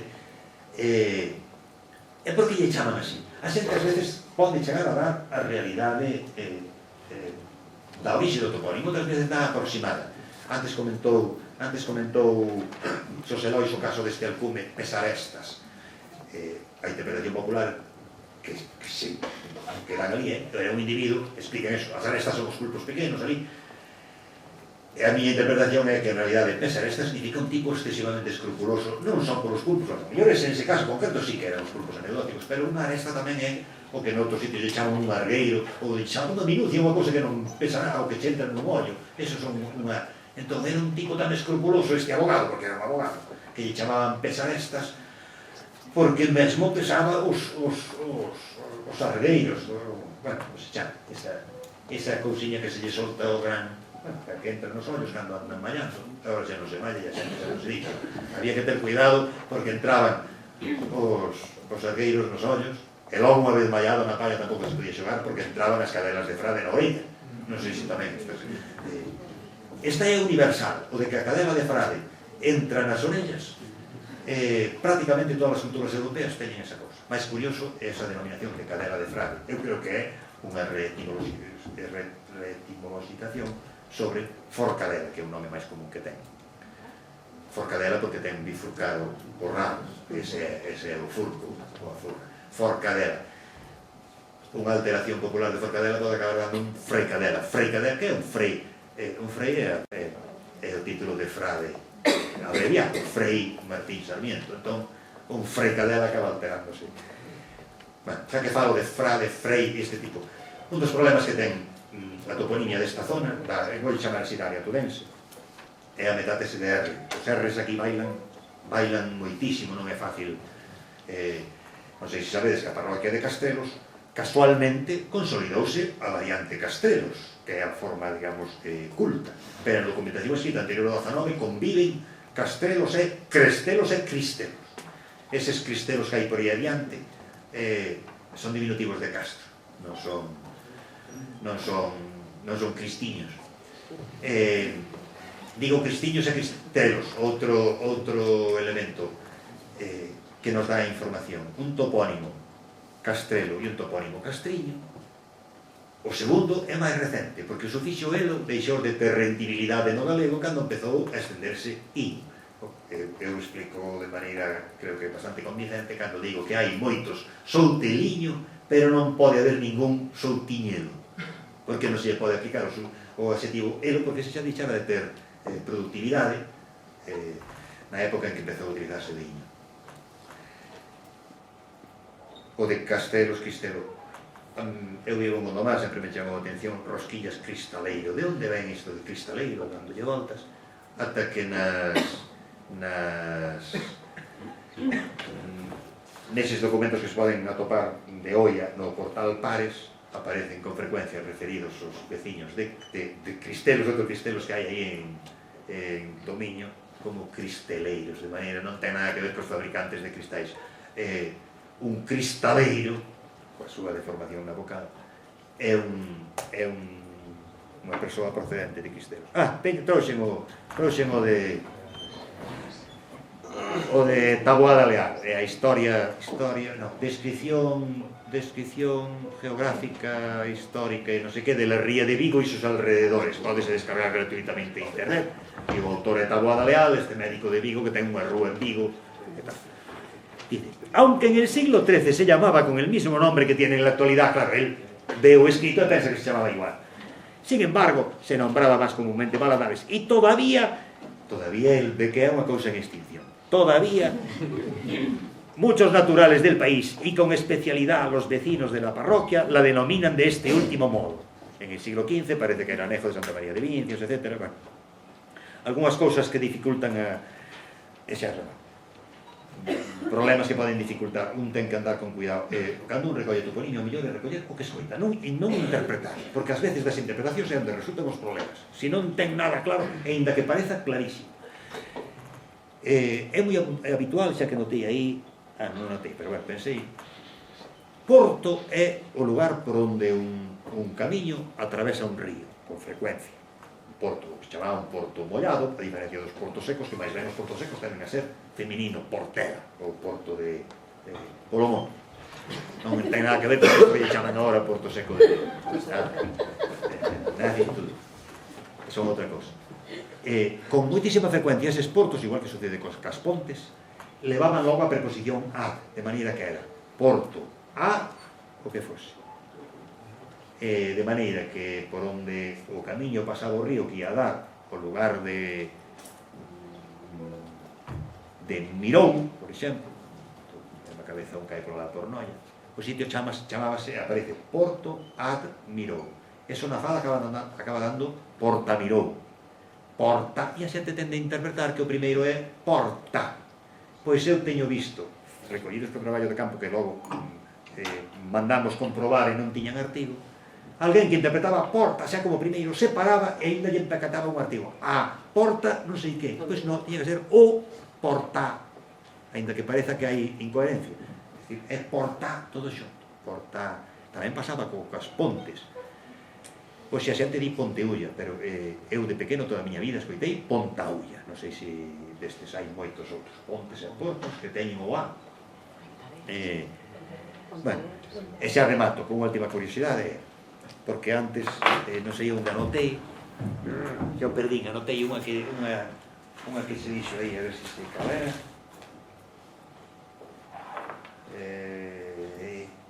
Non, foi un comentario, sí, porque é o que en castelán lle chaman, bueno, as vexigas na pel, eu chamolle bocha.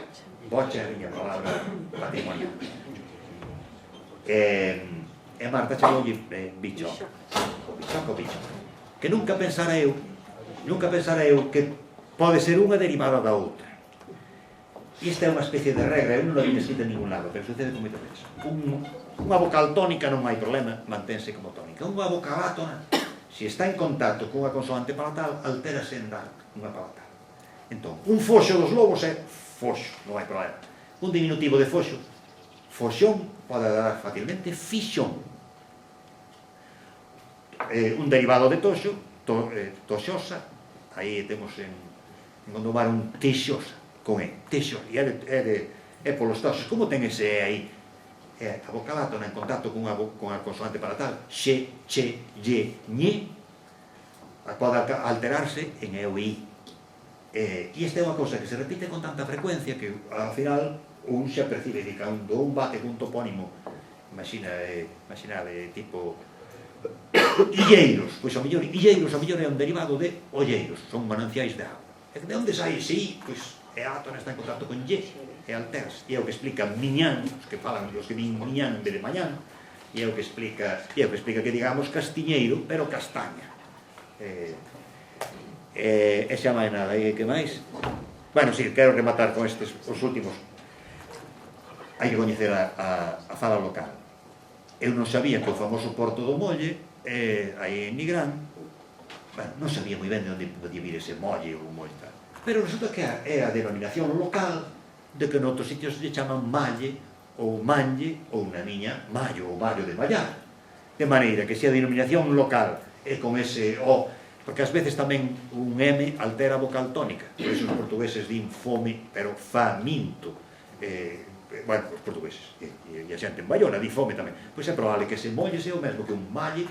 Bueno, os derivados de global, un gurbela, que é un diminutivo de groba, un grobel alterase en gorbela, gurbela, e acaban deformándose. Os derivados de agro, unha... Así aparece nos mapas, agormeán, e era un agromediano, agromeán. Os R's metatizando, altéranse, e xa hai xente que o representa escrito así, agormeán. Bueno, os derivados de insua, un diminutivo insuela ou insuiña, con moita frecuencia leva aglutinado o artigo, ansuiña, en vez de insuiña. E este que ven aquí, oivas. Os derivados da oliveira en galego normalmente manteñen o L que tiña en latín, fronte á tradición que sería perdelo, oliveira, olivedo, etc.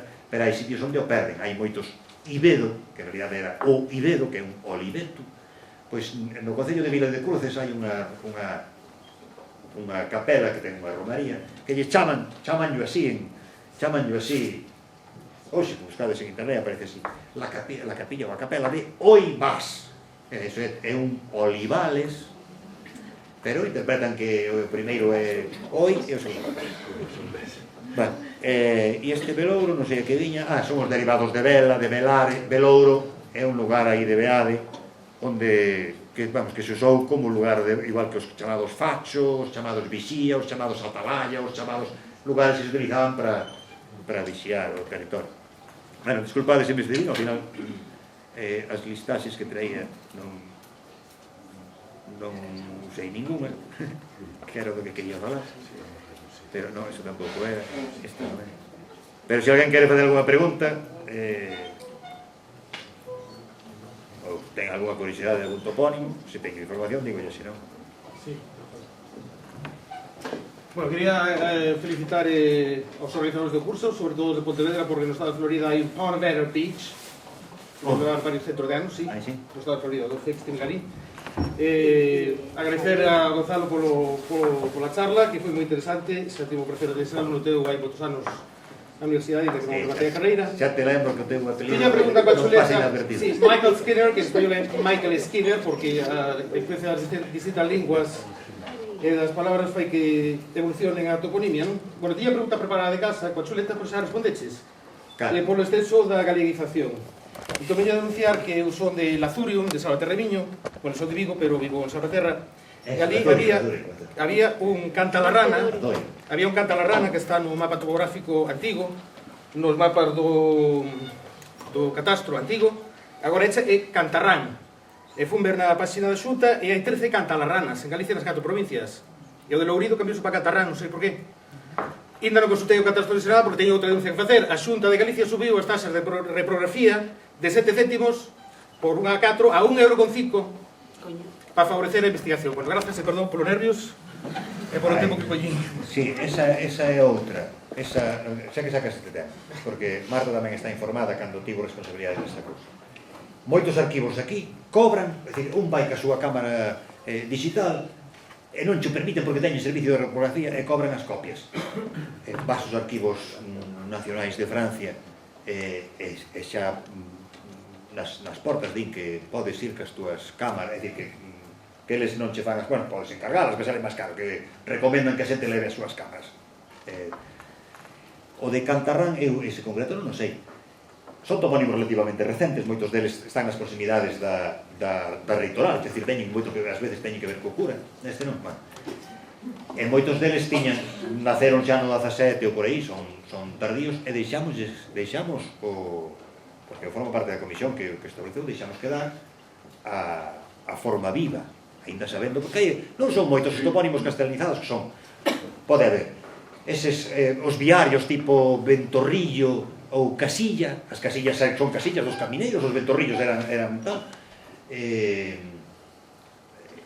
deixame ver se hai algún, capillas, ainda hai bastantes, é dicir, que son moi poucos, e algúns eran estes Cantalarrana, e deixamos quedar Cantalarrana. Nos que modificamos pola forma galega é porque na información que nos chegou convivía a forma castelá cunha forma galega. Creo que hai un tamén en Bertamiráns, por exemplo, que yo cambiamos, porque dese sí que tiñamos constancia documental de que ademais de Cantalarrana había unha forma Cantarrán, non sei se era unha traducción que fixeran os veciños, pero chegou a ter certa presencia.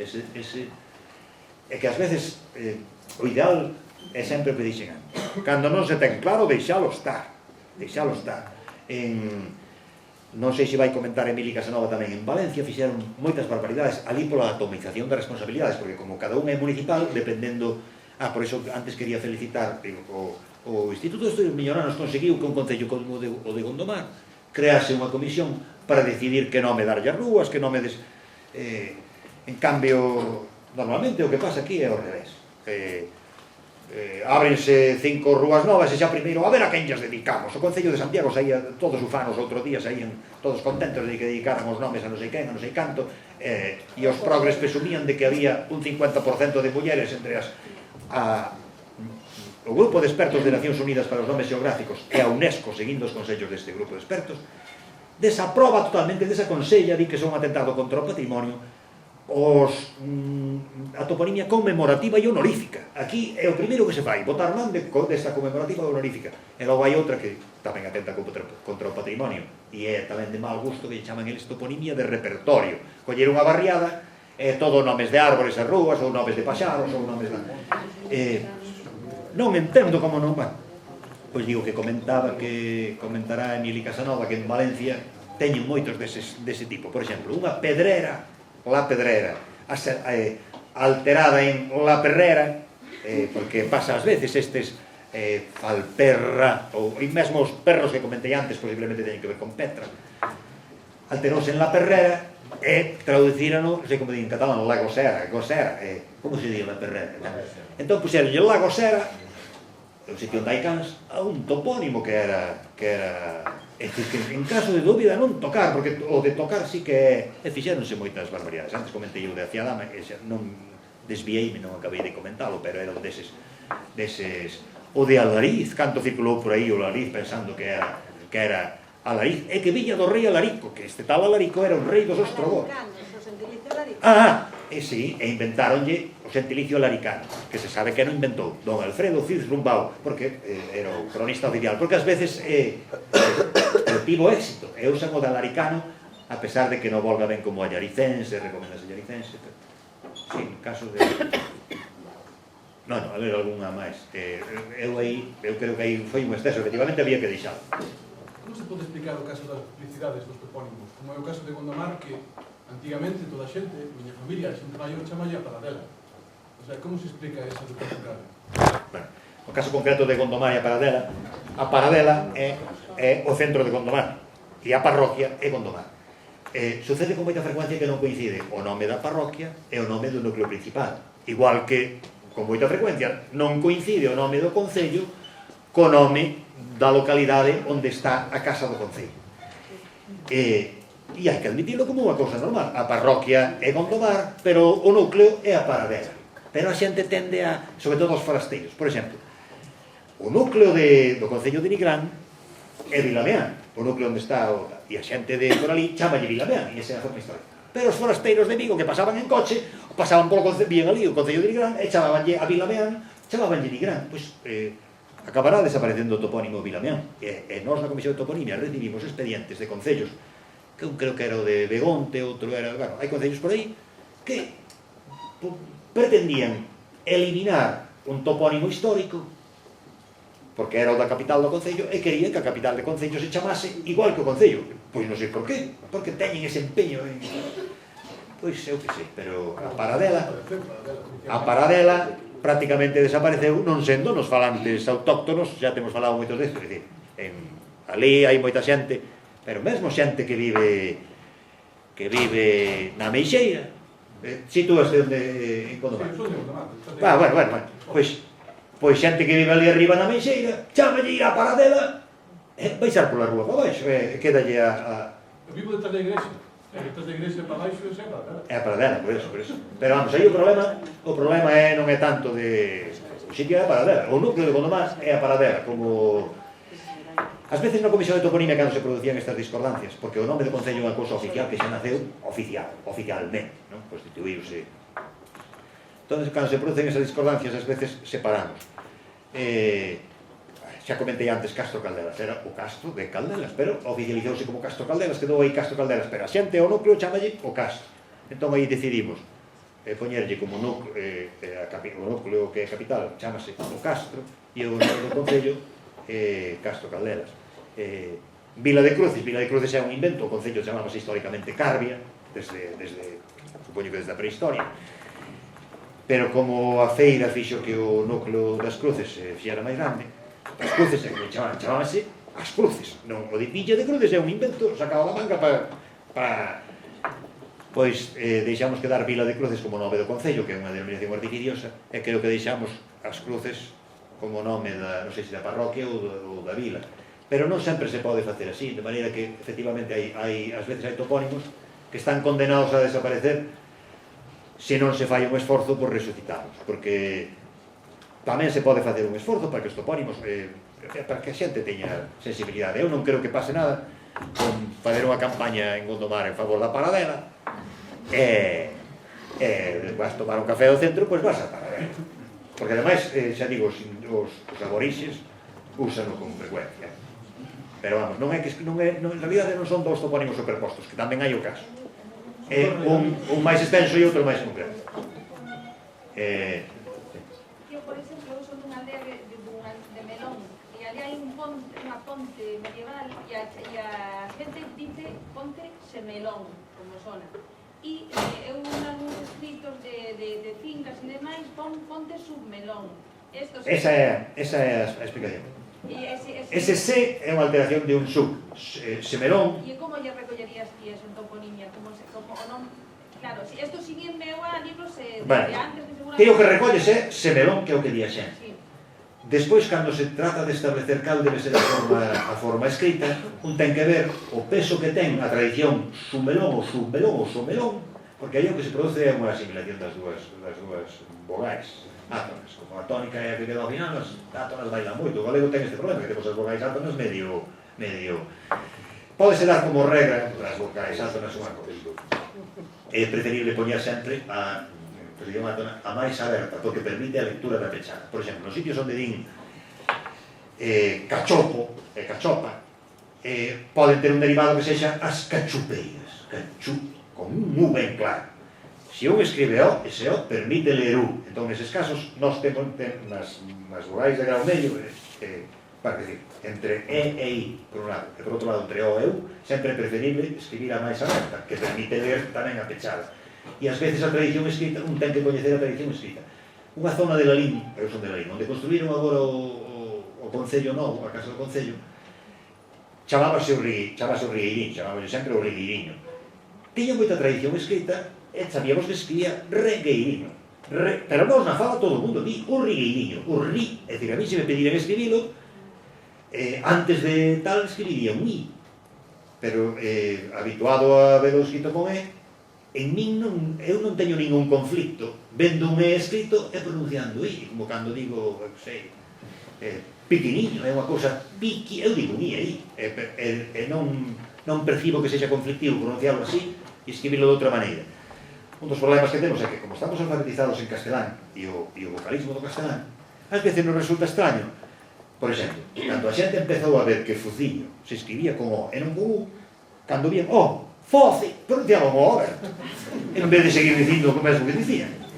É dicir, é un problema da propia alfabetización. É dicir,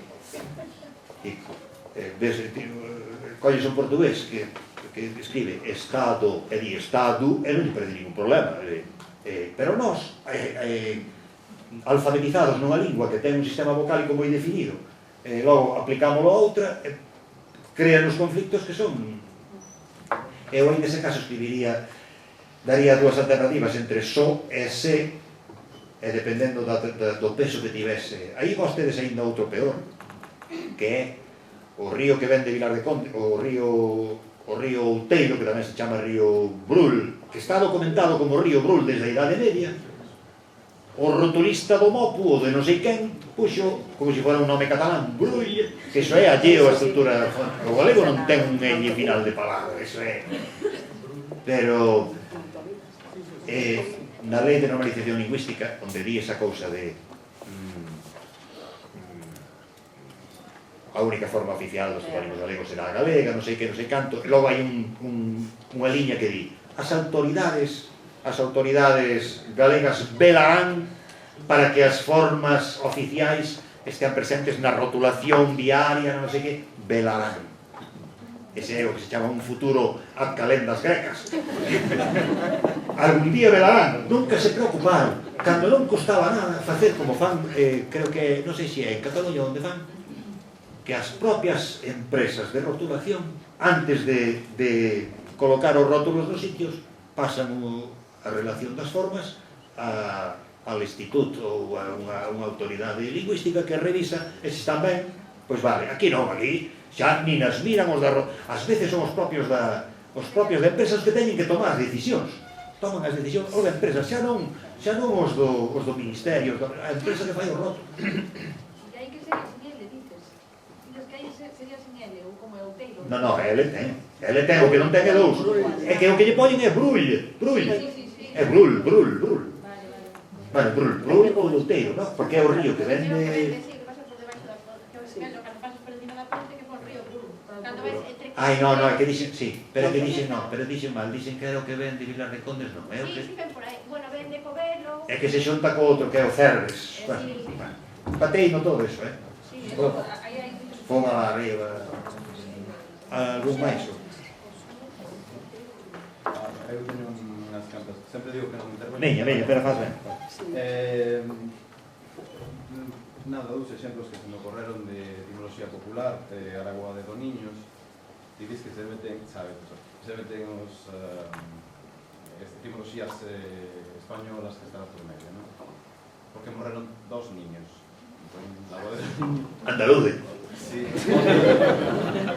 Pois, en Pazos de Borbén está unha aldea que Calvos, é bastante cerca, está Barbudo, e a etimoloxía que viveres que unha pelexa aí e se engañou, claro.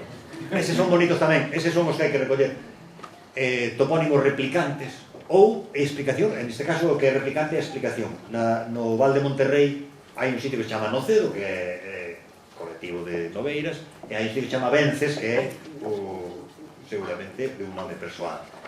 E teñen aí esa tamén, que hai unha discusión entre os dous nomes. Tú vences, pero yo no cedo. A cousa esta dos topónimos replican, realmente un topónimo replica outro, por exemplo, moitos diminutivos que temos non son tales diminutivos, son, é dicir, ás veces hai castrelos e castreliños. Que pasa? Que castelos eran castros pequenos e casteliños aínda son máis pequenos? Non, como xa estaba collido o nome de castelos, pois outra aldea próxima, pero que non é castelos, poñen o diminutivo, pero o diminutivo non fai referencia ao tamaño nin nada. O diminutivo funciona como a alternativa replicante. bueno, replicante, chámolle esta cosa do diálogo. Pero ás veces, a etimoloxía popular provoca replicantes ad hoc. A parroquia, non sei se é unha parroquia, é un lugar. As famosas Torres do Allo que hai aí en Vimianzo, creo que aparece documentado o nome O Allo, aparece como Eulalie. Pois acaba dando O Allo, é unha evolución común en galego. Desde tempos inmemoriais asociaron ese allo cos allos, porque hai esa famosa canción Ai do Allo, ai do Allo. Pois hai unha aldeíña a 3 kilómetros, pero xa existía no século a principios do XVII, na visita de Jerónimo del Hoyo. Pois xa non lle de nome a Cebola. Porque é dicir que efectivamente hai topónimos que están condicionados por outro vecino, e pola interpretación que se fai do vecino, porque o que se pensa dos topónimos pasa a formar parte dos topónimos. Isto tamén está ben pensado, aínda que sexa equivocado. O que non son os topónimos, o que se pensa das palabras pasa a formar parte das palabras. E nos topónimos, todos os habitantes de Badajoz hoxe en día chámanse pacenses. Pacense é o xentilicio oficial de Badajoz, porque os historiadores do século XIX pensaron, cando manexaban mapas da antiga Lusitania, vían que había unha cidade que se chamaba Pax Iulia, que se sabía que era Pesa en Portugal, pero ás veces aparece outra cidade tamén por ali que era Pax Augusta. En realidade era a mesma, a Pax Iulia e a Pax Augusta era a mesma cidade, a Bexa portuguesa. Pero os de Badajoz, como que tamén querían remontar, de ter ascendentes, todos queren descender da pata do cizo, de que faga falta, pois canto máis, porque este é unha cousa curiosa, por exemplo, pero eu percibino tamén no Padre Sarmiento. Cando hai unha etimoloxía medio falsa, pero que dá lustre e aboengo a un topónimo, o propio Sarmiento deixaba quedar, non atacaba, porque bueno, pois cando descubriron que vamos, esa tal Pax Augusta, pois pensaron a chamarlle Pacencia todo o que tiña que ver Badajoz. E logo cando caeron da burra, pois xa estaba tan consolidado o patronímico que non houve maneira de botarlo atrás. O ouro, Ourense non ten ouro, digamos, no topónimo, pero cantas xeracións de ourensáns viron ouro, vendo ouro nese nome, acabou do tendo, é dicir, tendo polo menos no significado connotativo. Compostela é o mesmo que a Compostilla leonesa e é un diminutivo de composta.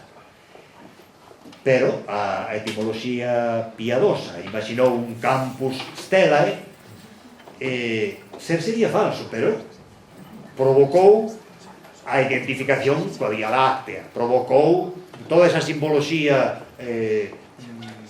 do camiño das estrelas, o escudo da cidade está baseado na estrela, e que forma parte tamén da historia da... A derradeira. A derradeira. Vale. Dúas nunha.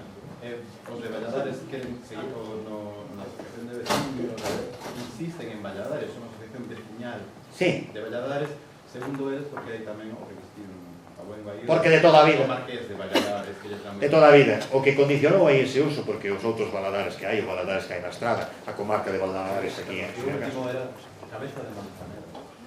Cabeza de Manzanera é problemático. Ata o século XV era cabeza de Tribes. Bueno, perdón. Maceda de Tribes. A cabeza sempre foi a cabeza grande. É dicir, o monte, aínda hoxe popularmente, é a cabeza grande. O de Manzaneda é o nome turístico, porque hai toponiña turística, Costa da Morte é toponiña turística, Praia das Catedrais, toponiña turística. Cabeza de Manzaneda é Praia América. Praia América. Vou agora empezamos un pouco máis tarde. Dame Ana dos minutos. A mí encantada. Pero este Espinosa que fai, é que agora non sei cal dos libros de Espinosa, pero un libro que ten este Espinosa de los Monteros sobre, non sei se é no de Cosas e Casas del Valmiñor ou noutro, este que non era desde logo ningún progre, a entenderli, bota pestes contra e que non usa nunca o nome de Praia América. Fala de Nigrán, fala do areal, chamalle areal de Canido, chamalle areal de Lourido, chamalle areal de Panxón, dependendo de cada parte. Nunca menciona, sempre di ese nuevo nombre que le quixeron poner, pero nunca pongo de Praia América. E ao final acaba dicindo, se tedes ocasión buscade, porque é raro dar con isto é un escrito de 1941, creo que é. Di que é o colmo do mal gusto de la cursilería, creo que di, de non sei que, andar bautizando os lugares, bueno, eso pasa con moito frecuencia, pero bueno, aí vos ateu, que era como había aí ese problema de homonimia entre Maceda, esas dúas Macedas, que ademais son Maceda con E aberto, por exemplo, aquí diríase Maceda, ou na miña terra diríase Maceda, nas zonas onde din Abelaira e Mazaira, entón o E de ETA tamén é un antigo AE, entón ten un A, ten un aberto, digo, ao lado de Lalín hai un Maceda que é Maceda, pero este dali é Maceda, porque dali é zona de Abelaira e Mazaira. Bueno, pois estas dúas Maceda distinguíanse polo apelido, digamos, non? Un era Maceda de Tribes e outro Maceda de Limia.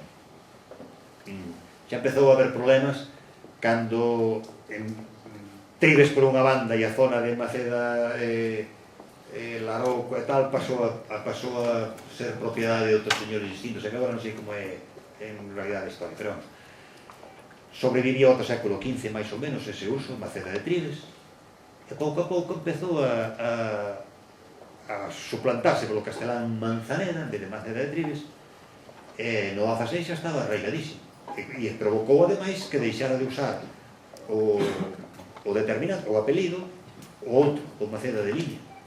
Ese é un caso curioso.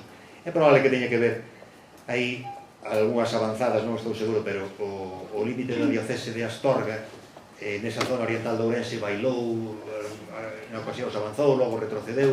O que sí que é certo é que a zona diocesana de Astorga condicionou ás veces a toponimia dos sitios.